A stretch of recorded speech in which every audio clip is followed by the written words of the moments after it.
Welcome, Svetlana. So everyone, Svetlana is with the Global Fund's Access to Funding Department, and she's going to kick us off with the first presentation, which is going to explain the new minimum expectation. So over to you, Svetlana, and I'll advance the slides when you ask me to.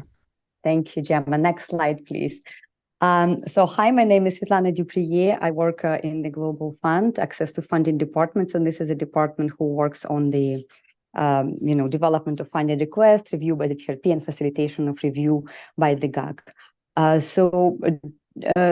Some of you might be aware that there have been some changes already at this stage of the funding request.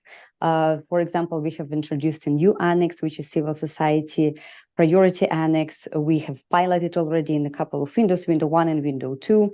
And so this is a tool that was developed specifically to give more voice to the civil society in development and more active participation in development of the funding request. So once funding requests, maybe can you click? I think there are more images. Yes. Please click through these things. So just to remind, because a lot of you might be already familiar what happens during grant making, it's actually a translation of the approved funded request in real grants. So we need to plan on what are, the planning is happening mostly at the funded request stage, and negotiation of the grants and the grant documents is happening during the grant making stage. And after the final documents are submitted, they are reviewed by the GAG Grant Approvals Committee for decision, and then approved by the board before they are signed and the grant starts. So IP start date. Next slide, please. I will try to be quick, just to cover, main points. This slide is mainly like a reminder.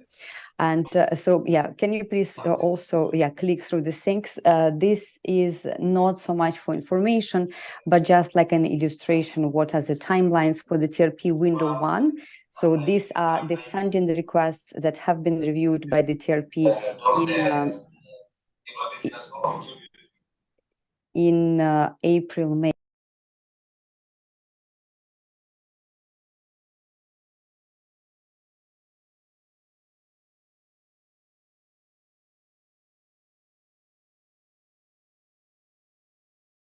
Sorry, I muted Svetlana by accident. I'm just asking her to unmute.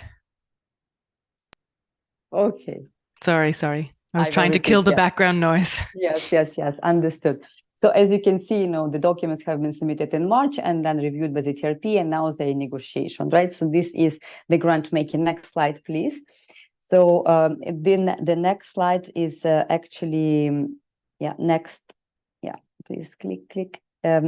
So we have also next slide is about the same illustration for the window 2. So the information is the same, just for you to illustrate what are the timelines and how they feed into negotiation and signing and approval of the grants before the start date of the grant. And so here I would like actually to maybe dive in more into the subject, right? So what are we talking here about? Increased opportunities for community engagement during throughout the process. As I mentioned before, we already introduced some elements at the funded request stage, and why we are doing that is also an attempt to translate what is one of the pillars of the Global Fund policy, is maximizing the engagement and leadership of most affected communities to leave no one behind, right? So this is like aspirational statement in the policy, but what does it mean in practice and how we translate it and actually to make it happen, right? So the idea behind that is to create opportunities for community and civil society engagement, not just at the funding request stage, but throughout the cycle, right? So now we are talking about grant making, and also clarify and codify expectations and opportunities for additional transparency, accountability, and engagement in global fund policies and processes, and also increase CCM visibility into grant making process. I will give a couple of examples later. Next slide, please. I'm sorry if I'm speaking too fast, but I understood that might have very, very short window because we have also other participants, but I'm happy to clarify a few points after that. So this slide is also as an illustration, right? Can engage in community-based and community-led organizations as our implementing partners. So I think in this forum, everybody understands the importance of engagement of CBO and CLO. and why we should work more closely with community-led organizations or community-based organizations, because of this, unique understanding of community needs, because you are the best place to, find those missing beneficiaries or access these beneficiaries that otherwise would not get access to treatment, and also understand and mobilize demand. And when we engage with them, and there's like, here as an illustration, we have 4 specific contexts when the Global Fund expects some level of engagement. We have differentiated service delivery approaches can enable greater impact when we deal with marginalized populations, and communities as the best place to actually reach these populations and achieve the desired impact, to introduce or scaling up new product and service delivery approach, and obviously, when we talk about the human rights. Next slide, please. I try really to fit into this 8 minutes. So what that, especially that I had trouble connecting. So what does it mean? And this is the last slide. What are specific changes that we were introducing to try to facilitate that? I just want to put a disclaimer here.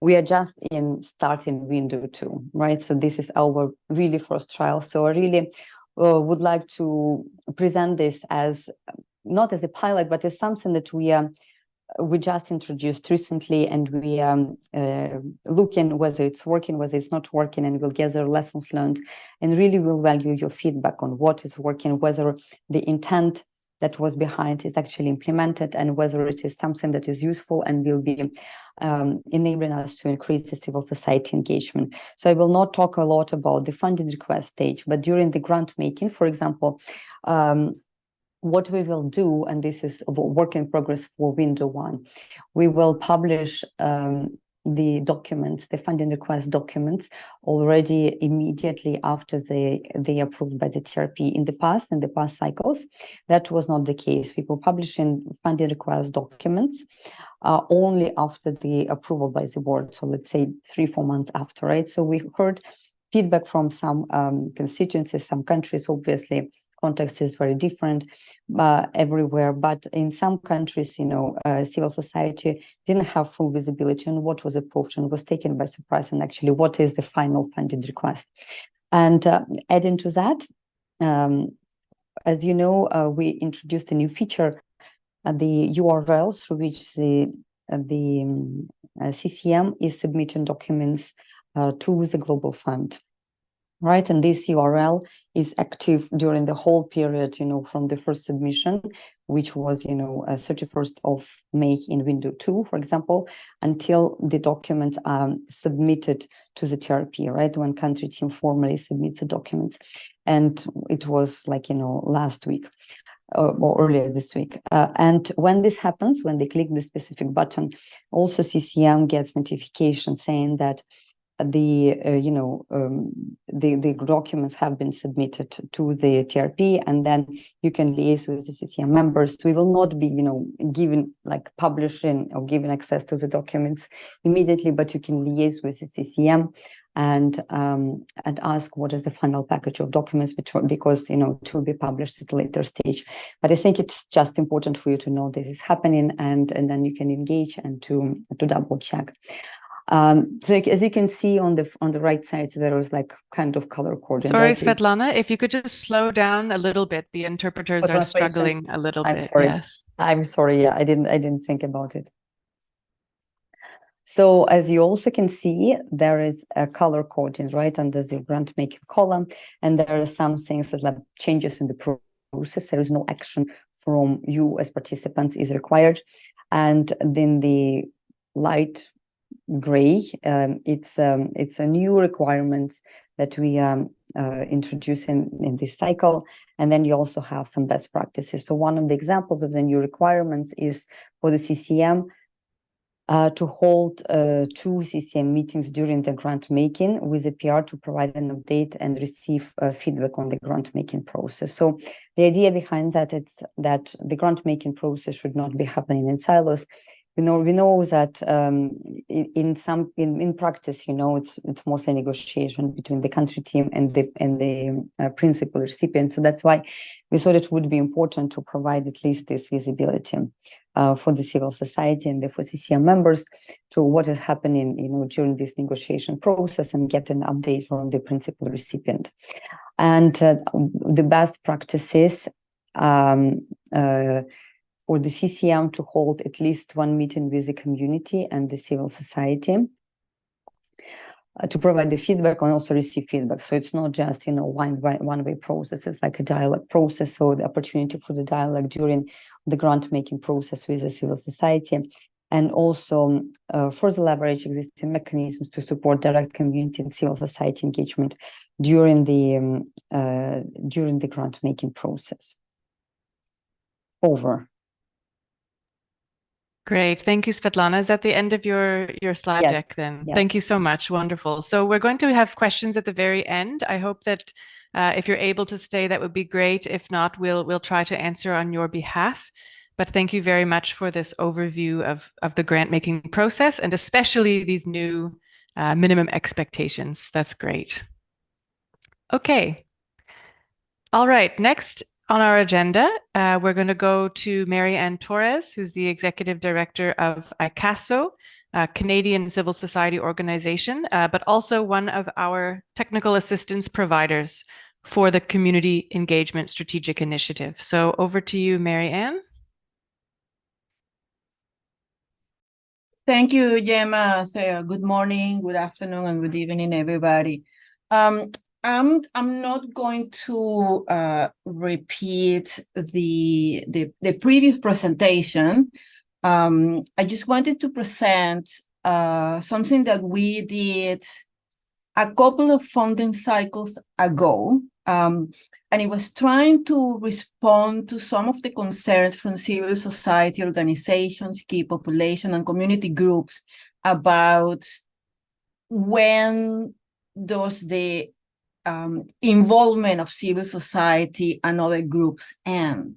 And we were hearing about people getting very excited during the proposal preparation phase.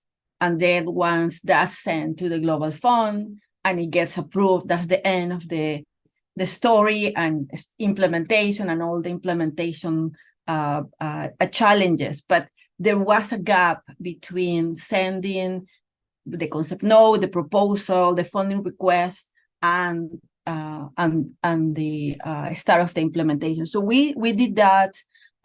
We did this guide, as I said, a couple of funding cycles ago, and we keep updating it with new information, some case studies, tips, etc.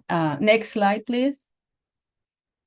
So you can see here the table of content of the guide. It looks at from the eligibility and the TRP review, the phases and timelines of grant making that Svetlana talked about, some of the key grant making documents, then the roles and responsibilities, and then some the truth about grant making, what it is and what is not, and then some steps to look at how to ensure an effective community engagement in grant making. Next slide, please. So this is the guide. So it provides advice to civil society and community groups on engaging in grant making processes. Once the funding request has been submitted to the Global Fund, it translates the funding request. Grant making translates the funding request into grants that are ready for implementation. And as you know, that everybody should be actively engaged in this process. Next slide, please. So we saw in the previous presentation, the phases and the timelines from for grant making. This is taken from Global Fund publication. I don't want to go into the details, but we try to look at 5 different phases within the grant making, and that grant making can be between 6 and 8 months. Next slide. So I think that for us at ICASO, one of the key lessons in producing documentation around these very complex processes is to do it in a very succinct and even colorful way. Because as you know, everybody in this call, sometimes the guidance from the Global Fund tends to be very dense because they are dense processes they are dealing with. So the guide, which is available in our website, tries to break down some of the complexities of the process. So we try to look at the myth and the facts about grant making. We did a 10-step guide for effective community engagement in grant making. It looks at, how do you go about making sure that you are meaningfully involved in the process, which I said is a long process. Next slide. So one of the things that we did within the guide is to look at engagement tips, and these tips have changed over time because we are taking these tips from the lessons learned in the grant making processes in the previous grant cycles. And of course, like once we go over the grant cycle that we are now in, we'll update the guide again to make sure that we are reflecting some of the lessons and best practices. And then we have, a grant making checklist, also something that we look at during the previous grant making processes, and we decided to include in this version. Next slide. So we hear from Svetlana about the minimum expectation, and this whole page in the guide it was added to this version, and it looks at those minimum expectations that are new for the grant cycle 7. Again, this presentation is not about explaining the guide or explaining what grant making is, but to make you aware that it exists.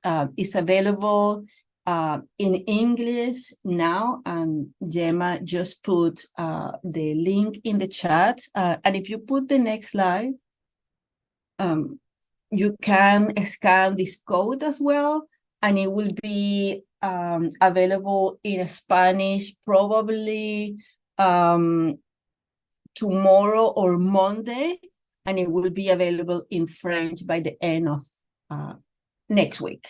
So thank you, and if you have any comments or questions, I'll be here until the end of the webinar. Thank you so much, Mary Ann. Great to have these resources available and for everyone to be aware of them. Now we're going to go and hear from the countries. So we're going to begin with the case of Burkina Faso. We have Alexis Bazier from the AIDS Empowerment and Treatment International organization in Burkina Faso. Alexis, I think you will speak in French. So those who would like to listen in English, please change over your interpretation channels. Over to you, Alexis. Ok, merci. Bonsoir à tous et à toutes. Thank you. Hello, everyone. This presentation is prepared by Bazier Alexis, coordinator of the SAT network. SAT is currently the secondary beneficiary of the activities oriented toward key population for Global Fund interventions in Burkina Faso. And for this precise point, the different community care centers, community centers for people living with HIV, who solicited the support of RAME through the Francophone platform for a TA, so that we can identify the different gaps in medical centers. So if we can go to the next slide. So just a short presentation. We will present the consortium, the context, the objectives, and the different results and methodology used for this TA. Slide. So it should be mentioned that, as I was saying, AC is composed of 6 associations. Those 6 associations are the particularity of having community medical centers, which are taking care of the need of people living with HIV and also key population in their diversity. In addition to the 6 medical center, there is another center, a medical center, which is from Association Santé et Développement. And now those form the consortium. Slide. Can we continue? So as I was saying, those are the pioneering organizations which implemented all the activities targeting a community-based organization, which are prevention activities, community care, medical support, also treatment. Today we have more than 10,000 people under ARV in those centers.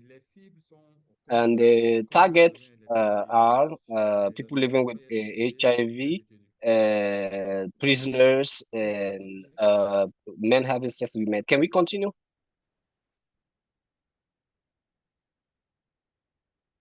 OK. En fait, pour cette assistance technique, For this TA, there are 3 main difficulties that happen. First, lack of technical infrastructure for the care of people living with HIV key population in all their composition. Currently, we have also internally displaced people and people living with handicap.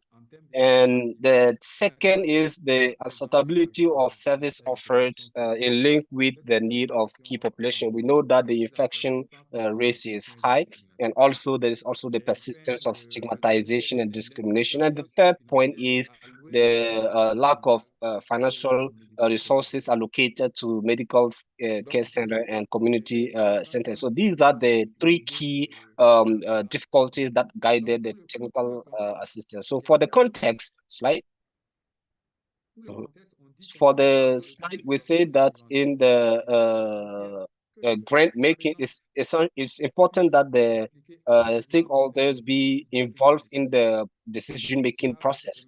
And this will help have a better transparency and a better equitable representation for the need of the communities and a better allocation of resources. Slide. As I was saying, the objectives of this technical assistance were first to analyze the grant of NFM3 of Burkina Faso to better understand the consideration of the medical care of communities and better plan technical and financial support for community health centers in grant cycle 7. Strengthen community medical intervention targeting population, and finally develop an intervention plan for internally displaced people through the existing community medical centers. Slide. So our specific objective, we wanted to evaluate, assess the level of inclusion and relevance of HIV intervention. Again, the first point is assess the level of inclusion included in NFM3 and the priorities set for GC7. second point is to strengthen the knowledge of stakeholders included in GC7 and identified opportunity of participations in global fund processes. For example, implementations of grants, reprogramming of fund to reinforce care programs and extensions of services to people and internally displaced people in crisis zones. And finally, develop operational recommendation with a plan for SAT for the reinforcement of informations and of the member organizations of the SAT for effective informed processes in the cycle. Slide.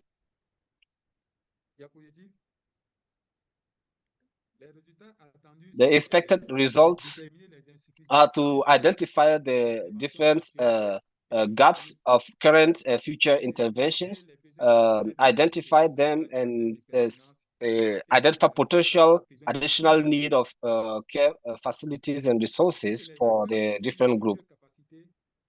Make sure that the different stakeholders' capacity are reinforced and participate in the different coordination and implementation of the Global Fund grant, and their influences also in the different strategies, national and international, linked with HIV. The need of associations are collected for a better orientation of SCT in the support of members for the implementation of participation plan and advocacy for the consideration of their priorities in the grant making of Global Fund, and also assist for reprogramming, and also reach out to other technical assistance providers. Slide.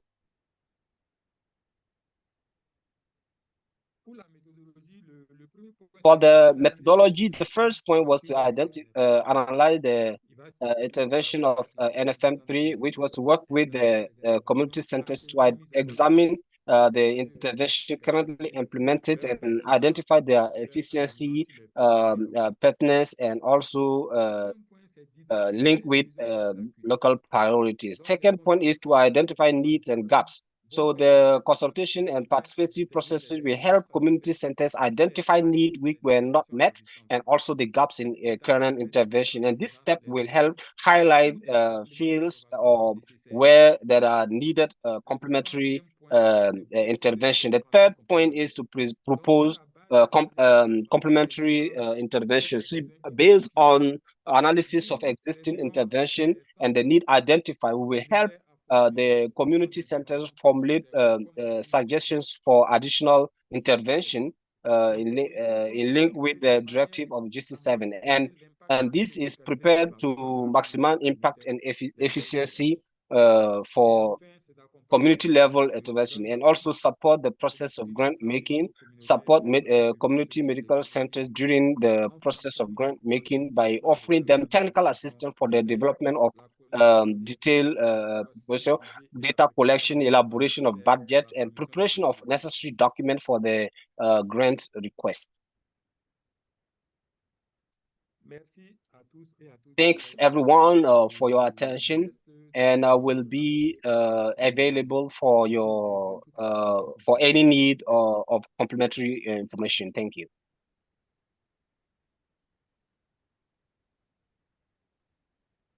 Great. Thank you so much for that presentation. Am I in the right channel? You are. There we go.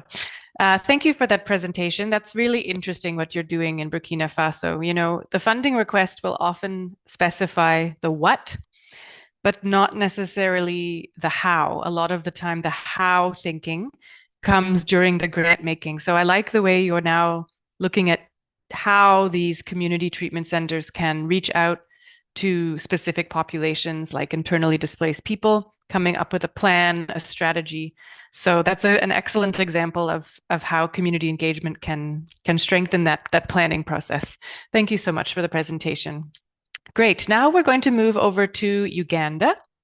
and hear about how they're engaging during grant making. So we're going to start with Tony, who is our CCM coordinator, the executive secretary of the CCM in Uganda. And then after he speaks, Salome Atim is going to speak, and she's a gender activist, a feminist, and the executive director of Engendering Gender Uganda.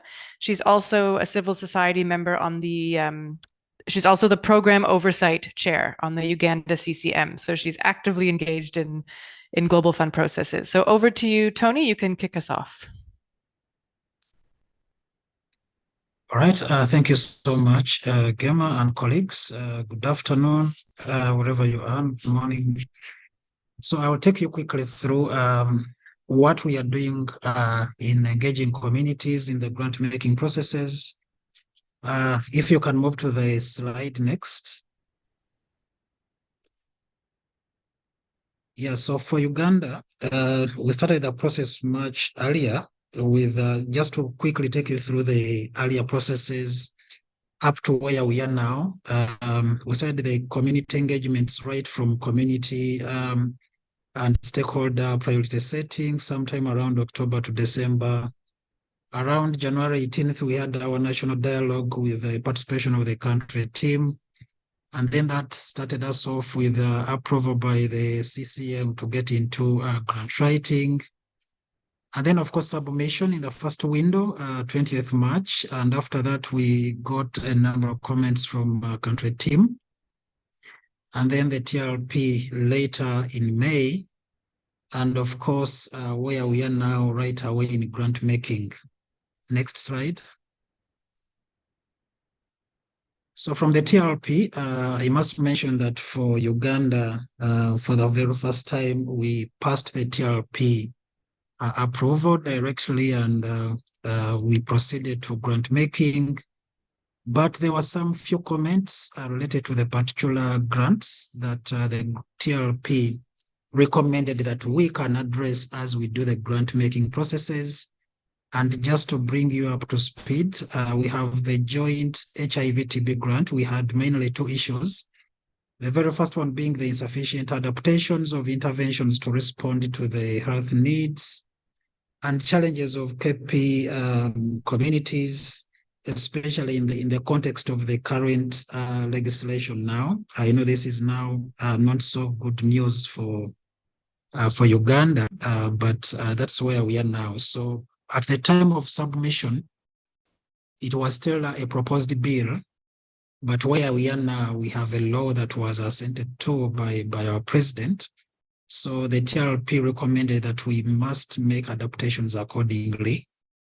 And that's what we are currently doing to refine and re-strategize so we can fit into the current legal environment. The other issue was, of course, the lack of the clear and robust private sector engagement for HIV, TB, and malaria. And of course, that we've already integrated, and we had a private sector engagement plan for the malaria grants, but not for HIV, TB. So we've developed that. And for malaria specifically, there was largely one comment, and this was about the co-deployment of both airlines and IRS, which of course the TLP thought that this was not necessarily going to yield greater impact. So the recommendation from TLP was that we maintain what we've been doing and not co-deploy the two interventions in the same districts. And with the RSSH grant, of course, we had requested for support for blood and blood products. But of course, TLP recommended that this can be taken on in the national government of Uganda budgets. And the CCM is heavily engaging the Ministry of Finance and government to ensure that this is done.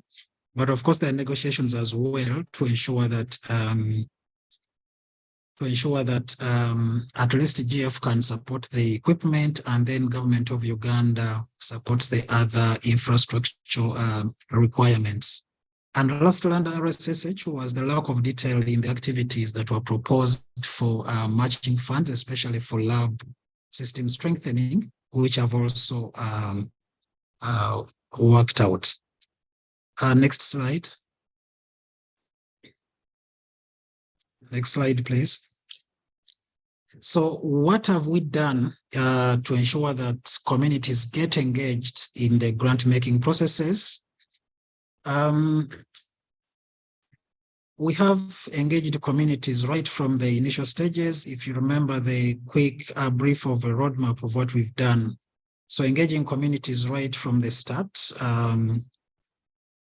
helped us to ensure that at least we are clear on the grant structure and purpose for grant making, to ensure that we have implementation readiness for our grants.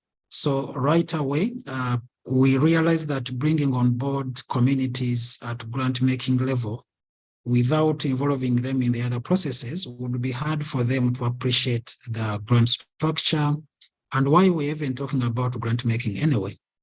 But the other thing we also did was to ensure that we maintain the same representatives throughout the processes. So ensuring that there is continuity of information, understanding of content, and the discussions. I think that is something that has helped us a lot to ensure that the community representatives are up to speed and understand the processes right from where we started, where we are, and what is expected at the end of the day. Now, in ensuring that communities really get involved, we also worked through their networks. Of course, we know that they have their robust networks and structures. This helped us to ensure that at least there is high confidence in not only the CCM and the entire process, but also their network structures. So they are the networks that actually selected the representatives that we engaged right from the start and up to grant making processes. Again, what we've done is to ensure that we share the TRP comments and any other reference documents and information to ensure that the communities get ready for the grant making processes, but they also appreciate what is expected of them and their contribution, but also relaying back information in terms of feedback to their constituency members. Sorry, I can't see that last point over there on the slide. But maybe we can move on to the next slide. Okay, so again, we have put in place measures to ensure that the community representatives that are in the discussions routinely provide feedback to their constituency members about the progress of the grant making processes, what is being maintained in the grants, what is changing given the current context when we are talking about re-strategizing the service provision and access. So what is changing from what they previously knew about? So that constant feedback is something that we're ensuring that the members provide to their members, but also innovatively trying to ensure that in providing that feedback, communities utilize the digital platforms and communication channels, even when we don't have the resources to organize physical meetings and sharing events, at least to ensure that communities use the media platforms and communication channels to provide feedback. The involvement of other partners in the grant-making processes, that has been very key. We understand that Global Fund is not the only contributor to the fight and to the response, but ensuring that the other partners also participate in the processes. We've realized a number of efficiencies at the end of the day when we understand the contributions that PEPFAR is bringing in, who is going to do what, and at what point who is contributing what. So that has really helped us a lot to ensure that we also minimize any possible duplications, but have a more efficient grant structure. Again, critical to note is the leadership of the CCM, ensuring that much as they are not fully engaged in the grant-making processes, as a secretariat we are, but the CCM leadership not as much. So ensuring that we routinely provide updates to the CCM leadership so they know and understand how the grant structure could be changing and the reasons why that could be changing. That is critical. But when they understand, then they are able to also provide the required support accordingly.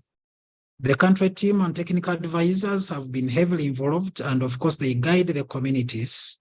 They provide additional support to the communities. And even as we speak now, we have one of the technical advisors from Geneva working with the community representatives to refine the human rights component in our grant. And we are finalizing that process today, but at least it has really taken shape, and the support of the country team and the technical advisors is something that has greatly helped the community, but also the country overall. Next slide.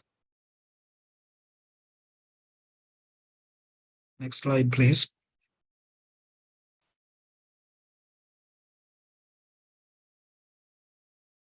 Okay. Of course, that can't go without mentioning some of the low points, or maybe what we think we should have done better, or we should be doing much better in the next round as we keep learning and improving. We realize that, of course, there was early engagement, and but of course the sensitization, and again ensuring that there is adequate preparation for the grant making processes. We needed to do a bit more. And the reason here is that I think the earlier expectation was that we may have a bit of time lag responding to the TRP, and then before we get into the grant making process itself. But because our grant passed TRP level and it was approved, and immediately we got into the grant making processes, there was a bit of urgency in terms of getting the communities ready for what is expected in grant making processes. Again, what we've seen is that this time around, because of the changing context, earlier on, the grant-making process was led by the country team and PRs, with very minimal involvement of the CCM and communities. But because of the changing need now, of course, the CCM is taking lead on this, and of course, there is active participation of the communities and the CCM. But we had not taken into consideration the facilitation and budget implications for these grant-making processes, because we're working on an assumption that maybe this is a process that will be led by a different entity. But of course, we've learned that over time, given the efficiencies that we see. And then, of course, there are certain documents that the PRs should have shared with the CCM and with the communities in preparation for the grant making, given the guidance that we received from the country team. But we realized that these were shared almost on the day when we are discussing a particular disease component, say HIV or TB, and we are receiving the documents that morning. So we weren't able to give it adequate time in terms of preparation, but then we know what to do better in future. And then, of course, we realize the fact that the government representatives are kind of facilitated to participate in these processes, but that is not the case necessarily with the civil society and community representatives. So ensuring that the communities are adequately facilitated and their own resources to participate in these processes, that is again an area that we need to plan for much better in the future. Next slide.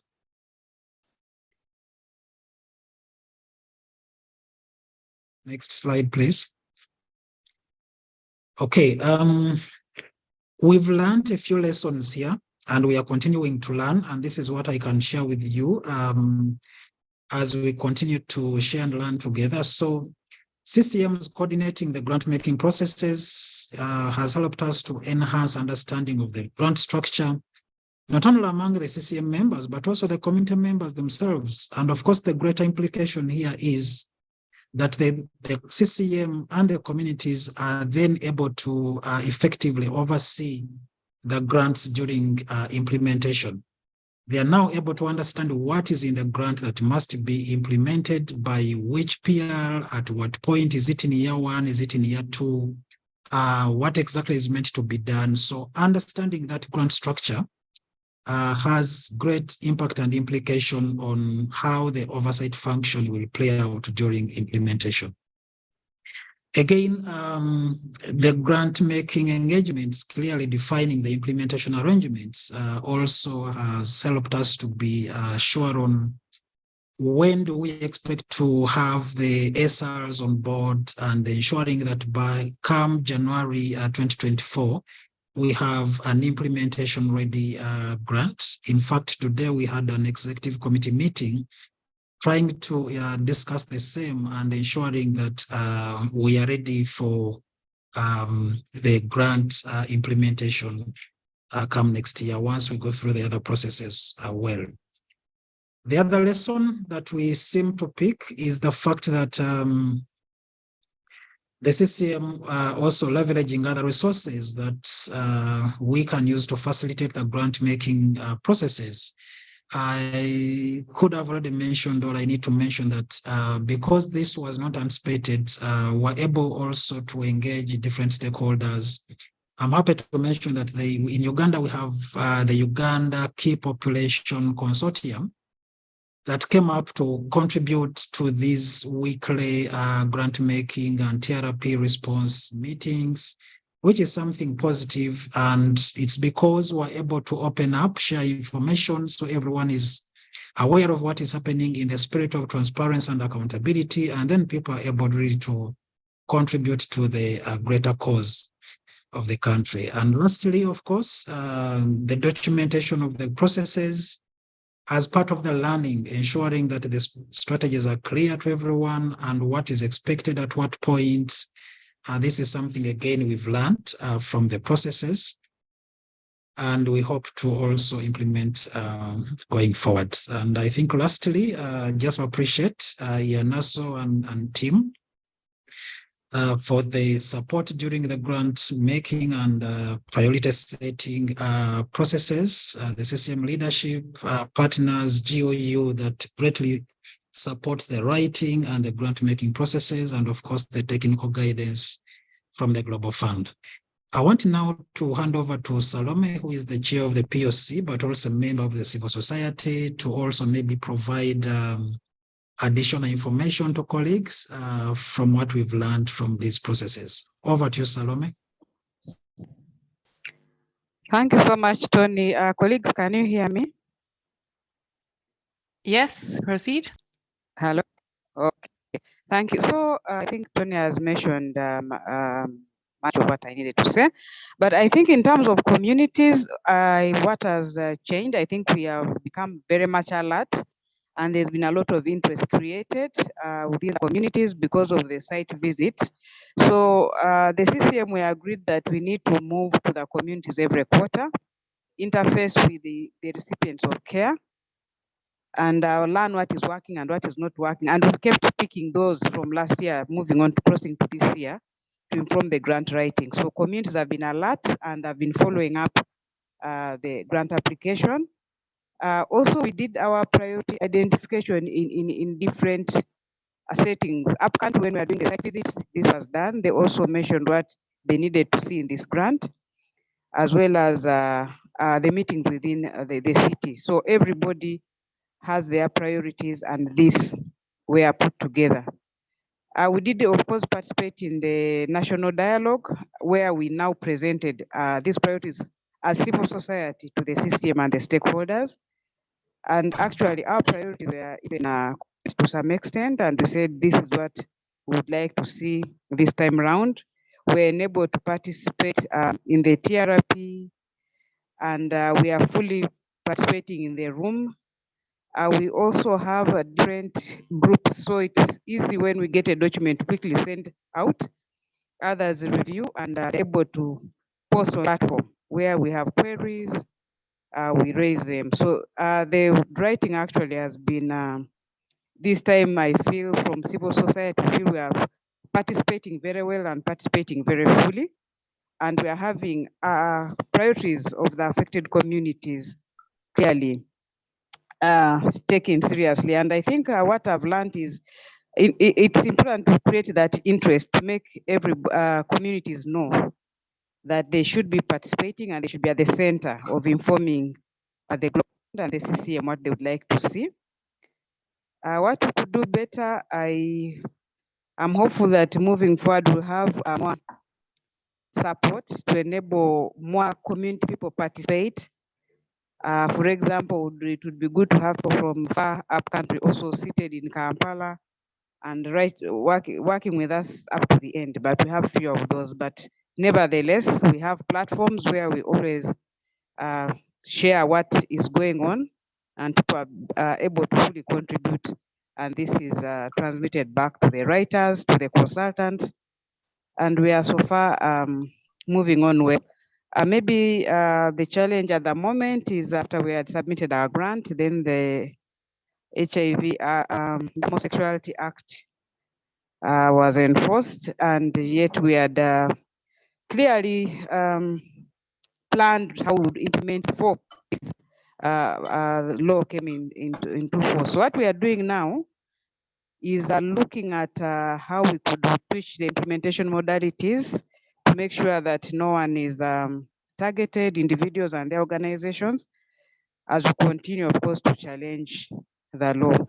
And by yesterday, we were having very concrete way forward on how we'll ensure that services actually are not interrupted. We had the president make a speech yesterday, and he also did talk about this. And then we've had Ministry of Health also release a circular asking all the health workers not to deny services to anyone. And so far we are a bit comforted. Thank you, and over to you. Thank you so much, Tony and Salome. That was a really interesting presentation. Thank you for leading with the TRP comments. I think that's really interesting to see what the TRP said. And as we know, that those comments are the jumping off point for grant making. So yes, very interesting to see the TRP made a remark about Uganda's changing legal environment. And thank you, Salome, for informing us that you've been making adjustments, planning for safety and security. And it's good to hear that the Key Population Consortium is closely involved in that grant making process. So thank you so much, Uganda colleagues. We're going to go to our last country now, to Pakistan. We've got two presentations here and we need to make up a bit of time. But we're going to start with Asghar Sati, who's the National Coordinator of the Association of People Living with HIV in Pakistan. And then after him, we are going to hear from Angela, who's with Women for Global Fund, also looking at engagement in Pakistan. So over to you, Asghar. Thank you. Thank you, Gemma, and good morning, good noon, good afternoon, and good evening to everyone. So I am Asghar Sati, as introduced by Gemma, a National Coordinator, Association of People Living with HIV, which is the National Network for HIV Community and Associated Key Population. So in next couple of minutes, I won't be taking much of time. I will be just giving you the overview of the consultative process that took place during the development of the funding request and during all those processes, and then what we plan to go for during the grant making process.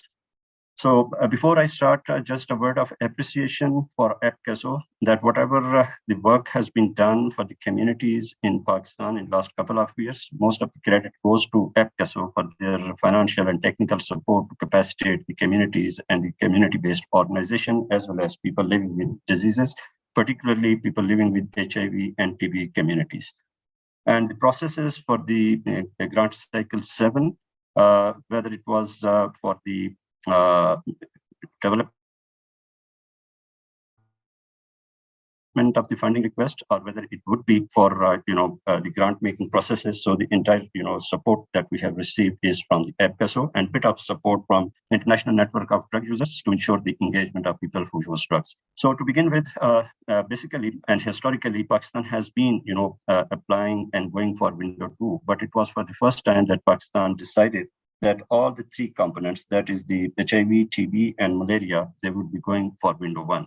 So somewhat in month of January, we were informed about this decision during a meeting of the technical working group, which included the representative from the communities as well. Keeping the timeline in mind, it was a difficult task, but somehow we managed. And basically how we managed it, that it was basically the simultaneous work on the different side and the different angles. Keeping the sensitivity of the issue and being the national network of HIV community and associated key population, the APL-HIV, that is the Association of People Living with HIV, volunteered itself.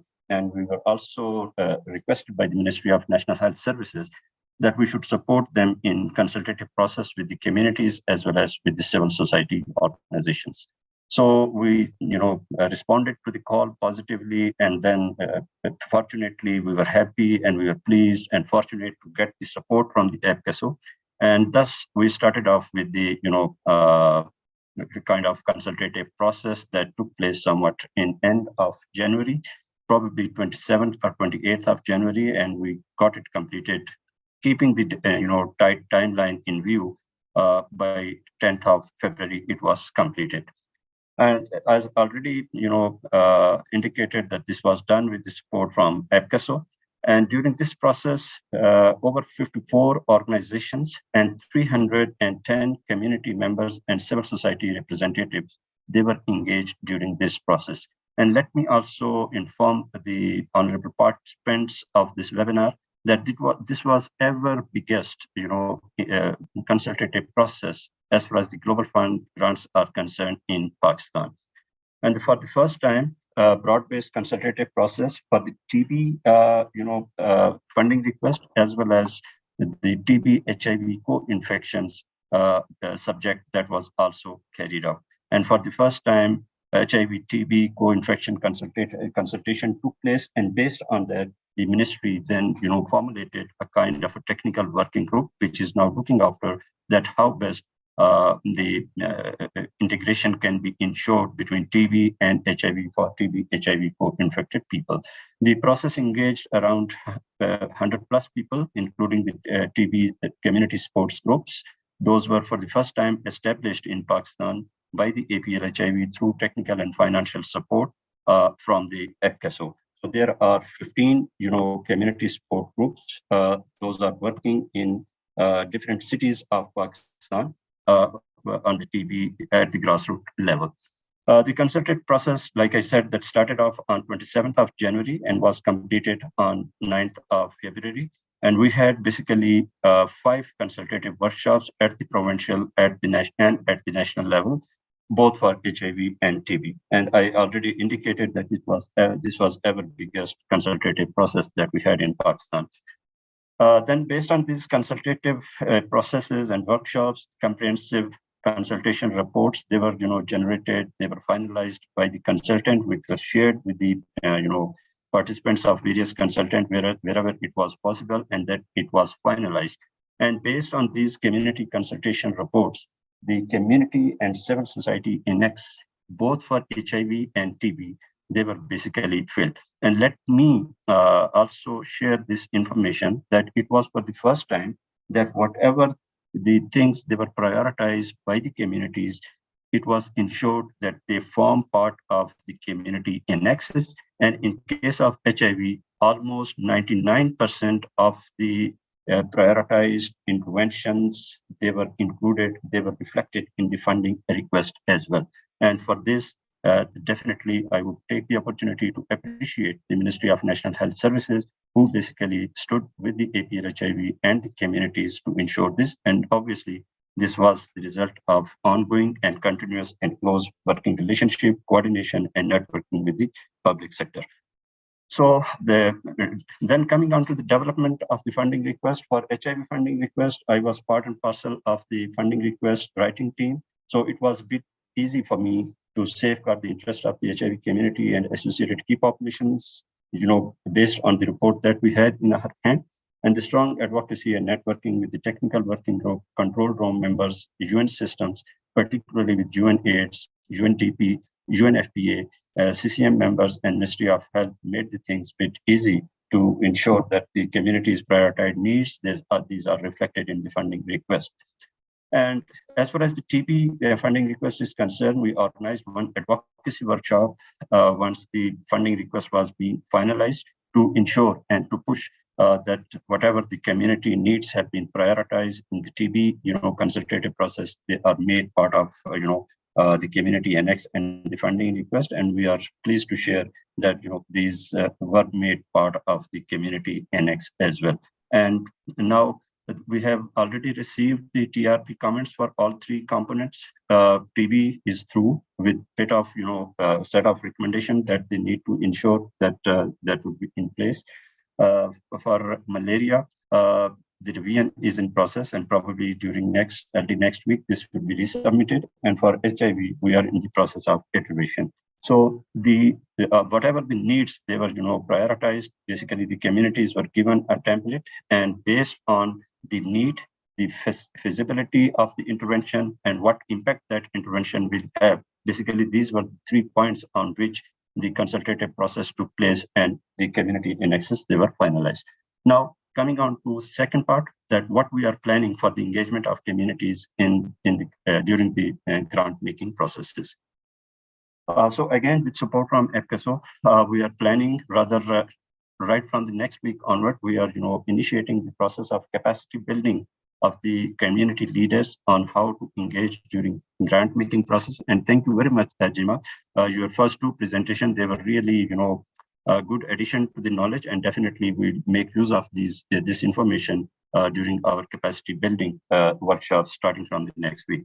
Number two is advocacy and networks with the principal recipients to ensure that the communities are included in the grant making processes. And for this, definitely, like I already mentioned, that we have strong support from the Ministry of Health as well. Then third is that networking with the public sector and UN systems and the stakeholders to create maximum opportunities for the engagement of communities during grant making, and not only during grant making, but wherever possible during the implementation and oversight phase as well.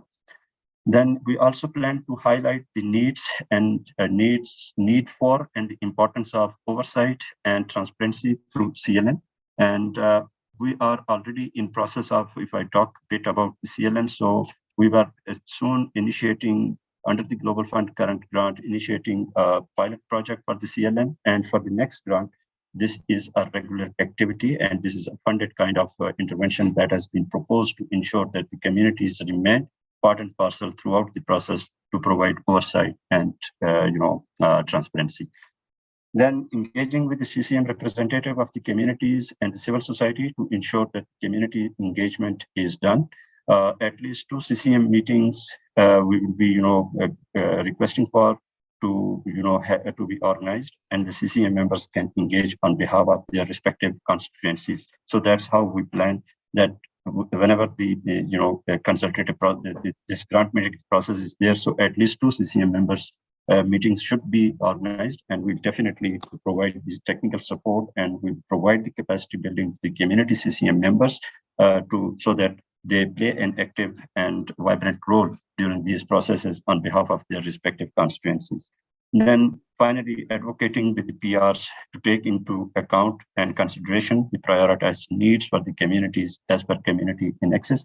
This is basically relevant to the iteration of HIV, and the because we have a bit of idea that maybe the priorities are changed, keeping in view the TRP comments, but definitely we'll make best of our abilities, and if required, so definitely we'll ensure that those prioritized needs, they remain part and parcel of the community annex.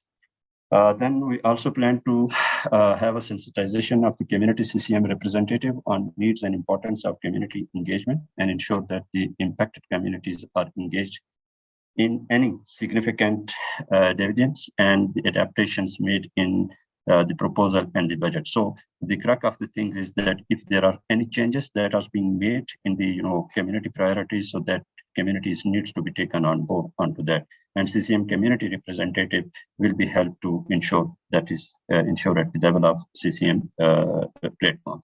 And then advocate for the increased institutional strengthening of HIV and TB related communities, led and community-based organization working on HIV and TB. So as far as the HIV is concerned, so we have strong community system here.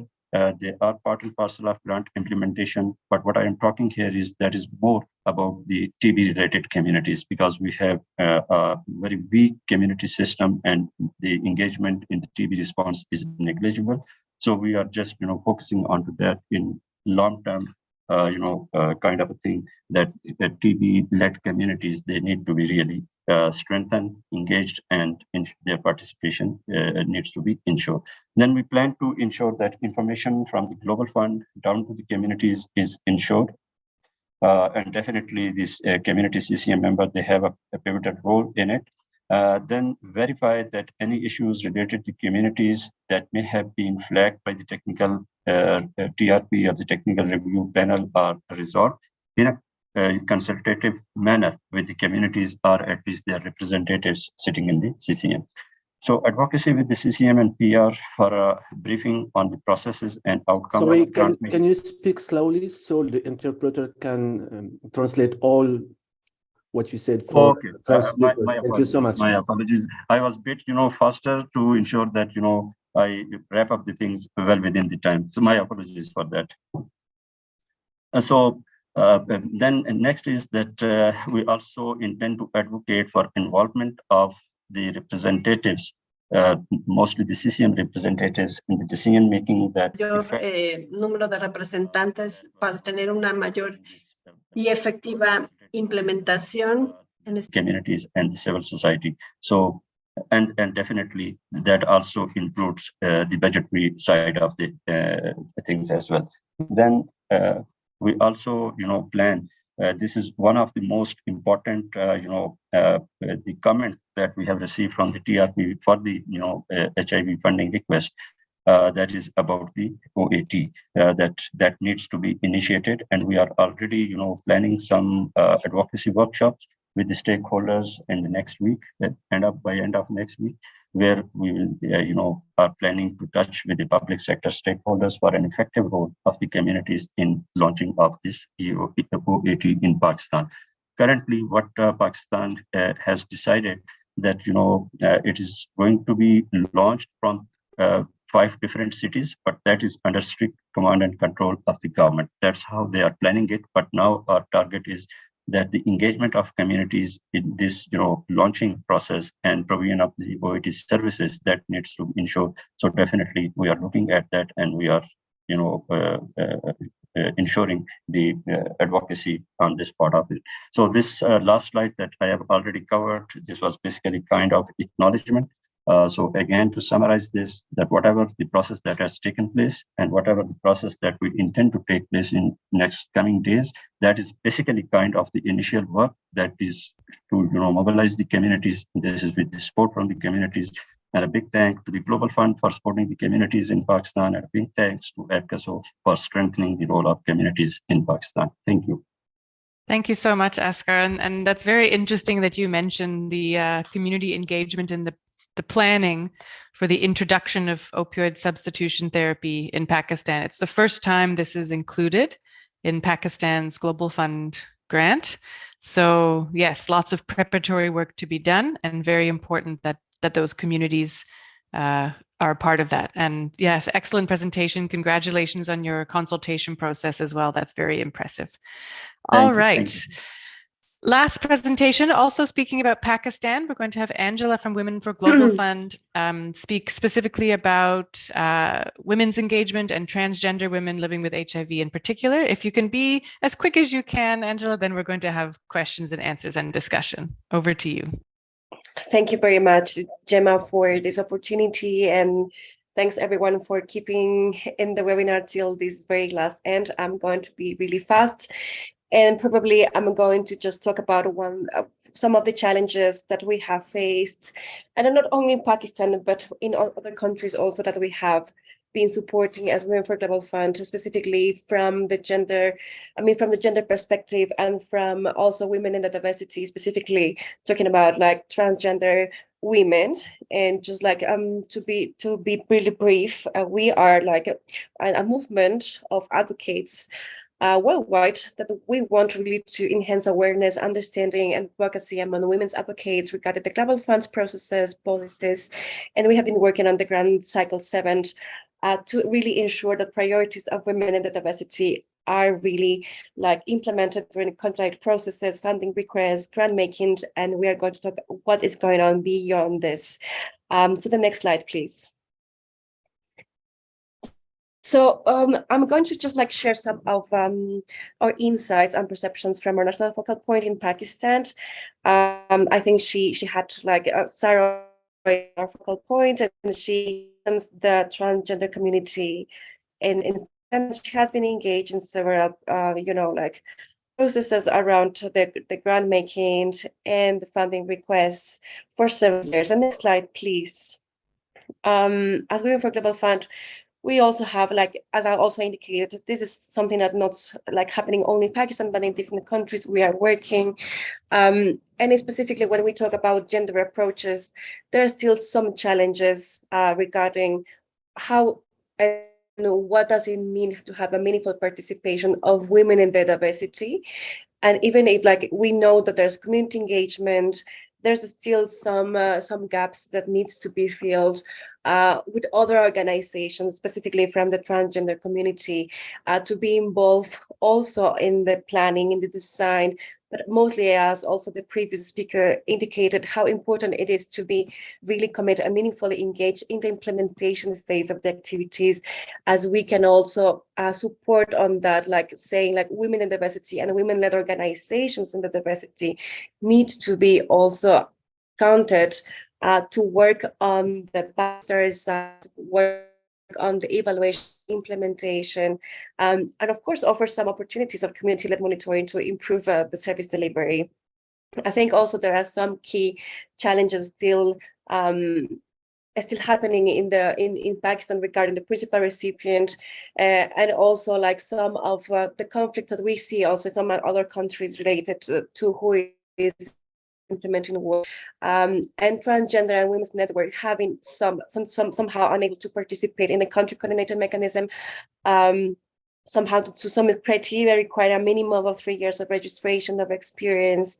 And what we are trying also as Women for Global Fund is to include women that have been not in the process, like adolescents, young girls, and women that have not been able to just participate on the CCMs due to this kind of experience, but they have a lot of meaningful perceptions and insight to contribute to.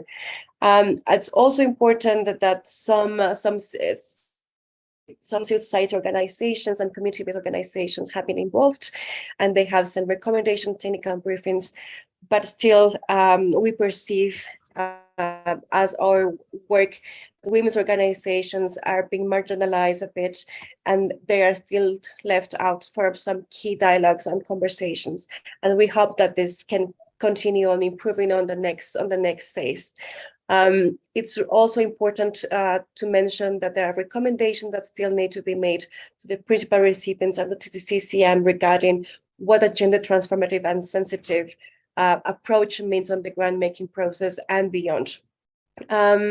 Also from the perceptions on our transgender community representatives and national focal point in Pakistan, there's the belief that they are not still really represented on the country coordinated mechanisms, so there's still so much work to do on these sides. And regarding also like the distribution of resources, it can be done on the basis of evidence and the needs for these communities, working on the field specifically. Of course, as you have already mentioned before, and the previous speaker said, like Pakistan is also having a progressive transgender legislation, and also a legislation that is like promoting and supporting more the accomplishment of human rights regarding, like also the right to health. But still, we have heard some of the challenges regarding the implementation of these legislations. And it's always like the challenge, passing from the planning and from the progressive transgender legislations to the actual implementation of these recommendations, and have like the approach to guarantee the access to health for everyone, specifically for women and diversity. And we also with the participation of the transgender community in Pakistan, specifically from transgender women, there's still like a non-identification with some of like the representatives that are in the CCM.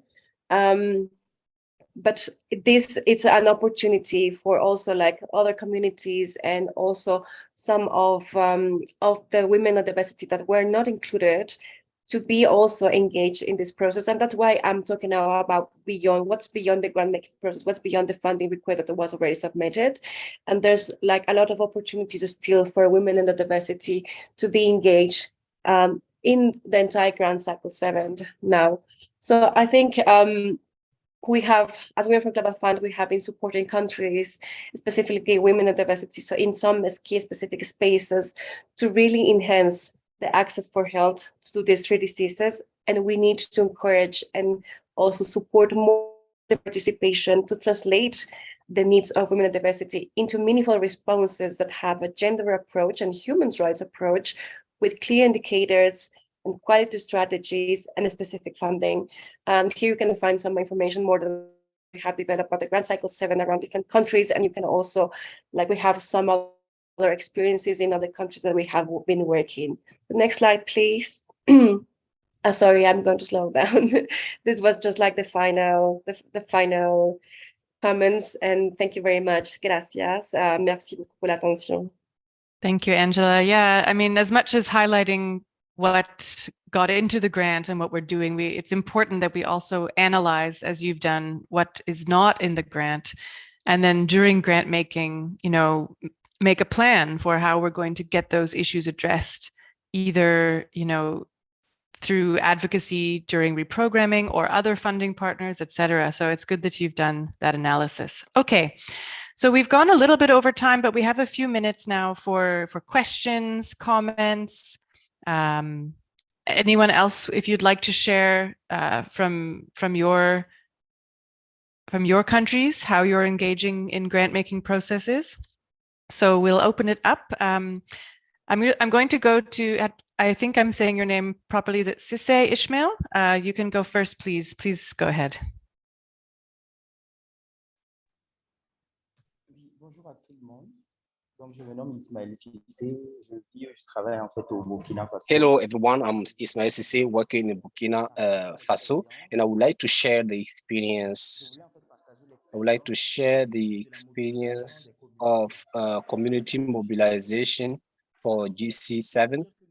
I have to say that personally, we benefited from 2 TA, one through initiative, which help us reinforce the capacity of leaders in terms of structuring identifications of need.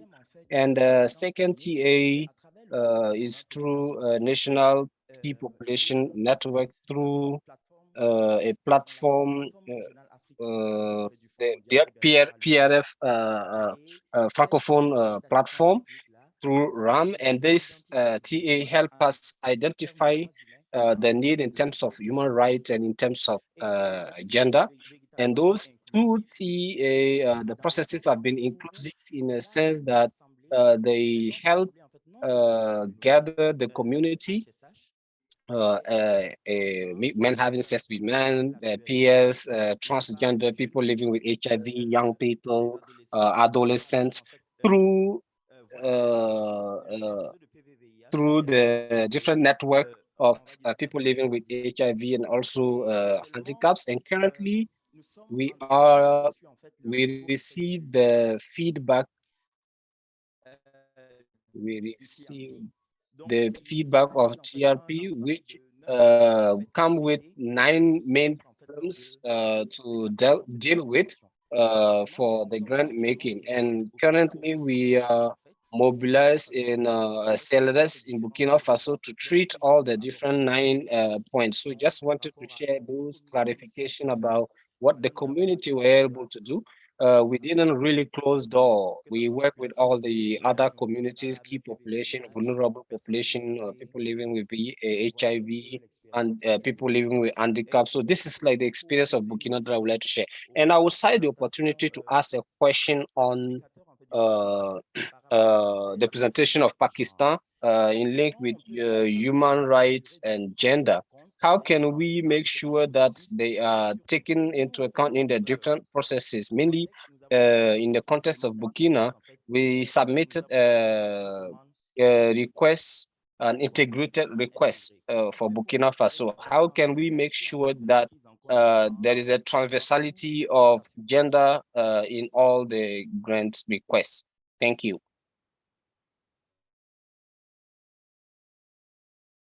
Thanks very much for that, and great to emphasize the importance of requesting and accessing technical assistance. That's very key to support our engagement. Is it Desi Gonzalez? Your hand is up. Hi, good morning. Excuse me about my English. I have a question about Colombia. If you'd like to speak in Spanish, we have interpretation. That's fine. Bueno, sí, sobre Colombia. Okay, then, so thank you very much. So I understand that according to the number of the load of the disease, the country could be eligible. If you can clarify me that, please. I don't know if I'm sure that I understand correctly whenever that they were mentioning about Colombia, if you can tell me about that.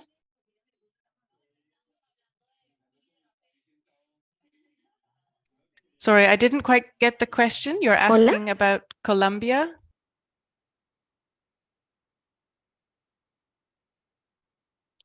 Colombia, de acuerdo yes, Colombia, according to the load of the disease in our country, for example, as of now, Colombia was not eligible for TB. And at that time, we didn't have also malaria. We only have a grant for HIV. So my question is, according to the load of the disease, when this disease is increasing, when we have a higher number of migrants,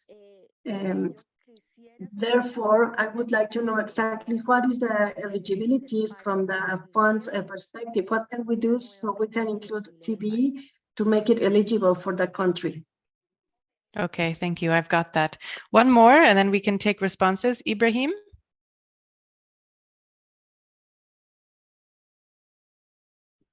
Oui, merci beaucoup. Hello, thank you. I'm Ibrahim Boubacar. I'm a CCM Niger. I would like to thank the organizers for this opportunity that will help us have a lot of information on the community commitment in grant making. What we used to see in Niger is always for founding requests. We organize country dialogue with the involvement of all key actors, including community actors. And after the country dialogue, during the grant writing, we try to share the different draft with civil society organization during the different steps. And we learned that the same process should be conducted at the grant making step. So we wonder how it will be done, given that grant making is under the lead of PIA and CCM is just supporting. So we discussed a lot with the country team, and now we are defining a strategy that will be proposed to the civil society actors, so that together we can have a commitment and document it in a way that will help describe their participation and make sure that their participation is efficient.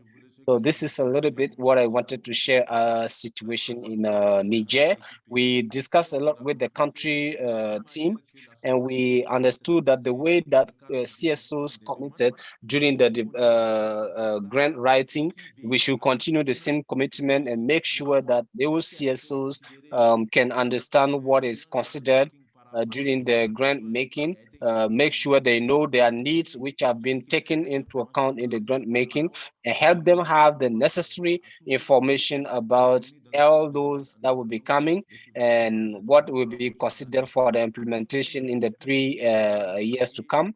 And this will help them also organize themselves for a better monitoring based on what have been negotiated and kept in the grant making process. Thank you.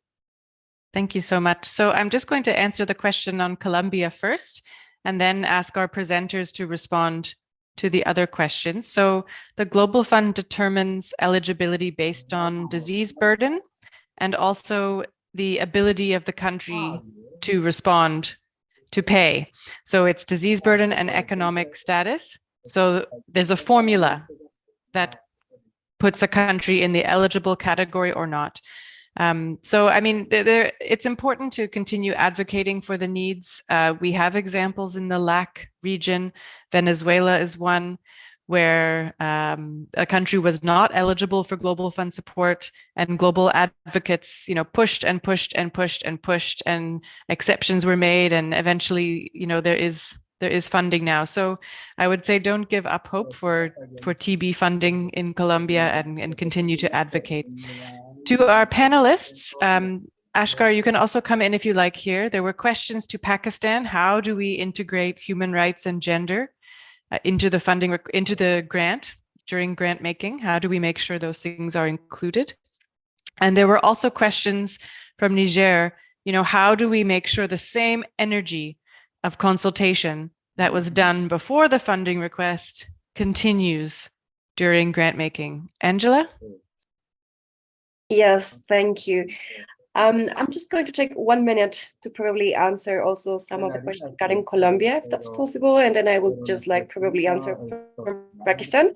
And for Colombia, voy a hablar en español y quería también dar So I will speak in Spanish to answer this question from Colombia with regards on the understanding of what's going on in LAC countries with regards of the inclusion topic, including TB, HIV, and malaria. I think that it is important to cover those equities get the English within the interpretation to proposals relay that in those French. countries include.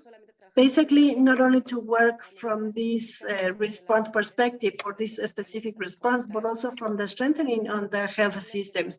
So in that case, for answering to your question, it is important that the country can work together para abordar el tema de las inequidades, sobre todo considerando que América Latina sigue siendo una de las regiones. Aussi considérant que Entonces, y esto requiere una respuesta integral desde el VIH y la tuberculosis conjuntamente para poder atender las necesidades y que el Fondo Mundial pueda comprender también que la estrategia de los países a este nivel es abordar las inequidades, y esto incluye las inequidades de género. For the case of Pakistan, I would just suggest, there are plenty of resources and there are plenty of tools in which we can also include the gender approach, sensitive and transformative actions. And one of the key aspects is to conduct gender assessments with the UNAIDS and local, local partners that can support on the assessment, on the gender assessment planning, and include this diagnosis that can be done with women-led organizations from the diversity, and also to identify which are the gaps, where are they, and how can we really allocate resources? Can we really address those gaps by identifying who is responsible? How can we really advocate for a meaningful inclusion and participation of women and diversity? And there's also some key other resources from the Global Fund. For example, having the community annex, in which you can identify which gender specific interventions need to be kept and need to be tracked in order to have an implementation of these methodologies. And we also suggest to revise and to keep on track of the gender transformative key indicators that are also part on the modular framework that you can see on the Grant Cycle 7. So there's a plenty of information. I'm not going to take more time, but I'm going to share all these tools in our web page, and you can consult those things and join us on our next webinar so we can discuss more on the gender transformative actions. Great. Thank you so much, everyone. So thank you for staying 7 minutes over time. Sorry about that, but it was a very interesting session.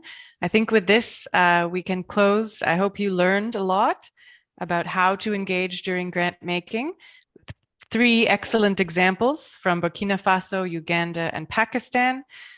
So we will share all the slides, the recording, and a brief summary of the content, and we hope it was helpful. Good luck to the window 2, 3, 4, 5 countries for your grant making engagement, and we'll see you next time. Thanks, everybody.